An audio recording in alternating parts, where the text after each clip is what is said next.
পুরো একটা বছরের অপেক্ষা, বহুল প্রতীক্ষিত উৎসব মুসলমান ধর্মাবলম্বীদের ঈদ।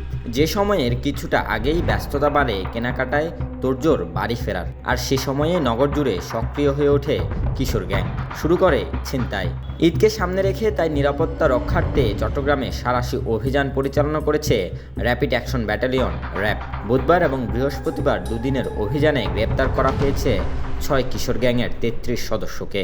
গতকাল রাতে র্যাব 7-এর আভিযানিক দল চট্টগ্রাম মহানগরীর বিভিন্ন স্থানে অভিযান চালায় এবং আমরা সর্বমোট 6টি গ্রুপের, যার মধ্যে উল্লেখযোগ্য হচ্ছে Robel group, Jony group, Bacha group, 6টি গ্রুপের সর্বমোট 33 জন সদস্যকে আটক করতে সক্ষম হয়েছি।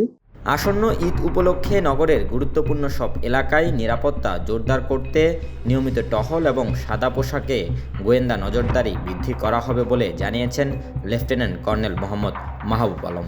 আসন্ন ঈদে আমাদের চট্টগ্রাম মহানগরীর নগরবাসীকে নিরাপত্তা নিশ্চিত করার জন্য আমাদের চট্টগ্রামের সকল শপিং সেন্টার, বিশেষ করে নিউ মার্কেট, রিয়াজউদ্দিন বাজার এবং জিইসি মোড় সংলগ্ন যে সকল বড় বড় শপিং সেন্টার আছে, সেখানে সাদা পোশাকে আমাদের গোয়েন্দা দল সার্বক্ষণিকভাবে নিয়োজিত রয়েছে।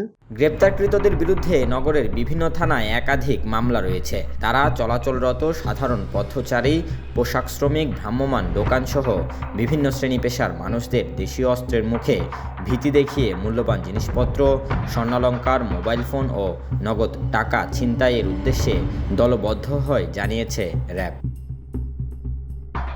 Desk report, news now 24।